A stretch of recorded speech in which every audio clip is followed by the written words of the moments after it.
Magandang umaga mga bata. Bago tayo magsimula sa ating talakayan, maaari bang tumayo muna kayong lahat para sa ating panalangin? Raisa, pangunahan mo. In the name of the Father, the Son, the Holy Spirit. Amen. Our Father who art in heaven, hallowed be your name. Your kingdom come, your will be done on earth as it is in heaven. Give us this day our daily bread and forgive us our sins, as we forgive those who sin against us. Do not bring us to the test, but deliver us from evil. Amen. In the name of the Father, the Son, the Holy Spirit. Amen. Okay, magandang umaga ulit mga bata. Kamusta kayong lahat ngayon? Okay lang po, Guro. Mabuti naman kung ganon. Bago kayo umupo, pakipulot muna ng mga basura sa ilalim ng inyong upuan at pakitapon ito sa tamang basurahan. Naiintindihan ba mga bata? Opo, Guro. Tapos na ba mga bata? Opo, Guro. Pwede na kayong umupo. Salamat po, Guro. Ngayon, may lumiban ba sa klase? Wala po, Guro. Mabuti naman at narito kayong lahat. Pero bago tayo dumako sa ating talakayan, basahin muna natin ang ating alituntunin sa silid-aralan. Una, Maupo ng maayos, makinig ng mabuti, lumahok sa mga gawain at talakayan sa klase. Itaas ang kamay kung gustong sumagot. ngayon naiintindihan niyo ba ang ating alituntunin sa silid-aralan? Opo, Guro. Kung ganon, binigyan ko ba kayo ng takdang aralin kahapon? Wala po, Guro. Okay. Mga bata, bago tayo pumunta sa ating talakayan ngayong araw, may tatanong muna ko sa inyo. Tungkol sa ating tinalakay kahapon, ito ay iba't ibang uri ng negosyo. Ngayon naman, sino makapagbibigay ng kahulugan ng negosyo? Sige nga, Raisa. Ang negosyo po, Guro, ay tungkol sa paggawa ng pagpalak ng produkto o serbisyo para kumita ng pera, parang pagtatanim ng halaman. Inaalagaan mo at pagkatapos ay aanihin mo ang mga bunga. Ganon din ang negosyo. Nilalabasan mo ng effort at sisikapin mong magtagumpay. Napakagaling. Ngayon naman, may kilala ba kayong may-ari ng isang sari-sari store? Sige nga, Dayan. Opo, Guro.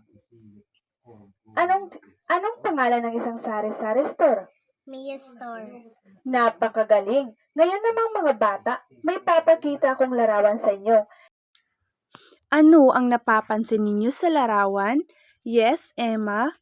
Maliit na tindahan po, Guro, at may bumibili ang bata. Magaling.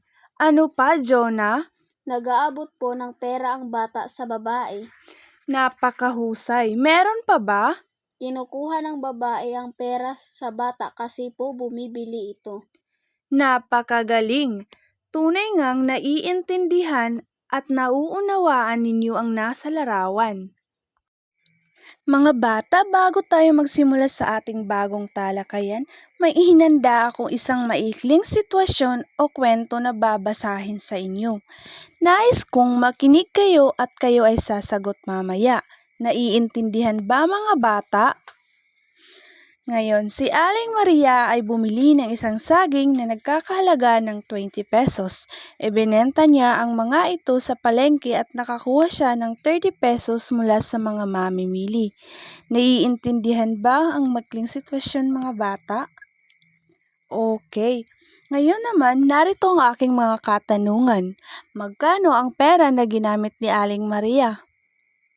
Okay, very good, Angel. Magkano naman ang pera na kanyang natanggap sa pagbebenta? Tama, napakagaling, Jonah.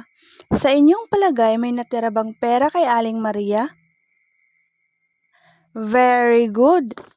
10 piso. Ngayon naman, para mas maunawaan ninyo, maihinanda akong chart.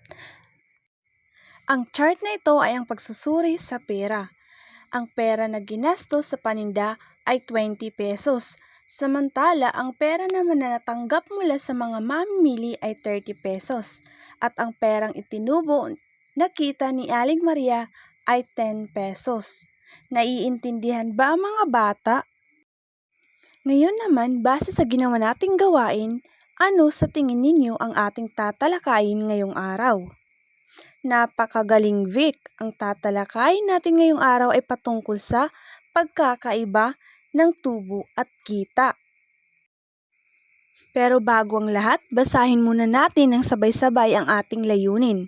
Sa loob ng isang oras, na talakayan ang mga mag-aaral ay inaasahang na ipaliliwanag ang pagkakaiba ng kita at tubo, na ipapakita ang wastong pagkikwenta ng tubo sa pamamagitan ng isang pangkatang gawain, na ipapakita ang pagiging responsable at matapat sa paghawak ng pera.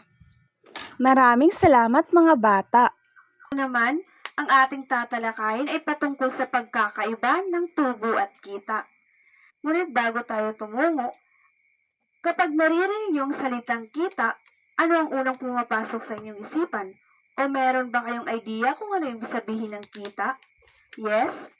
Kapag naririnig ko po ang kita, ay pumapasok sa aking isipan ay pera po. Magaling! Ang kita ay ang kabuuang perang natatanggap mula sa pagbebenta ng produkto o serbisyo. Ano naman sa tingin ninyo ang gastos? Sinong may idea? Ang gastos po, guro, ay perang binibili namin sa tindahan. Napakagaling! Ang gastos ay perang ginagamit upang makabili ng paninda o mga materyales. Sa tingin ninyo, ano naman kaya ang kahulugan o pagkakaintindi niyo sa tubo? Ang tubo po, guro, ay siyang pera na titira kapag binabawasan ang gastos. Napakagaling! Ang tubo ay ang perang natitira matapos ibawas ang gastos sa kita. Upang mas maunawaan ninyo ang pagkakaiba ng tubo at kita, narito ang isang halimbawa ng senaryo. Bumili si Kuya Pedro ng isang kahon ng mga kandila sa halagang 50 pesos. Ibinenta niya lahat ng ito sa merkado na nagkakahalaga ng 80 pesos. Sa tingin ninyo, magkano kaya ang gastos? Magkano ang kita at magkano ang tubo? Narito ang talaan upang mas maintindihan ninyo ang aking ibinigay na halimbawa. Ang 80 pesos ay kabuuang kita mula sa pagbebenta ng mga kandila ni Kuya Pedro, samantala ang 50 pesos ay ang gastos. Ibig sabihin, ang 80 pesos ay binawasan ng 50 pesos is equal to, tama, 30 pesos. Ang 30 pesos ay ang tubo. Ibig sabihin, matagumpay na kumita si Kuya Pedro sa pagbibenta ng mga kandila sa merkado. Naiintindihan ba mga bata? Opo, guro. Ngayon naman mga bata, gagawa tayo ng pangkatang gawain. Ang klase ay hahatiin sa 2 pangkat. Handa na ba kayo? Opo, guro. Magaling! May ibibigay akong isang maliit na sitwasyon pagkatapos ay sasagutan ninyo base sa nakalagay sa bond paper. Naiintindihan ba mga bata? Opo, guro. Okay. Isulat ninyo ang iyong sagot sa Manila paper pagkatapos ay iulat ito sa klase. Opo, guro. Bibigyan ko kayo ng 5 minuto para sagutan ang bawat sitwasyon na nakaatang sa inyo. Tapos na ba mga bata? Opo, guro. Magaling! Bigyan ng 5 palakpak ang bawat isa. Ngayon naman, upang malaman natin kung may natutunan ba kayo sa ating talakayan ngayong araw, ano nga ulit ang tinalakay natin ngayong araw? Ang tinalakay po natin ngayong, guro, ay pagkakaiba ng tubo at kita. Napakagaling! Ano nga ulit ang kita? Ang kita, guro, ay kabuuang perang ginastos kapag bumili sa tindahan. Napakahusay! Ngayon naman, bakit mahalagang malaman ang tubo sa negosyo? Dahil po, guro, dito nasusukat kung gaano kahusay ang negosyo. Napakagaling! Tunay ngang nauunawaan at naiintindihan niyo ang ating talakayan ngayong araw. Pero bagong lahat, narito ang ating gawain. Kumuha ng isang buong papel at sagutan ito. Narito ang unang katanungan. Ano ang tawag sa perang natanggap mula sa pagbebenta? Tapos na ba mga bata? Opo, guro.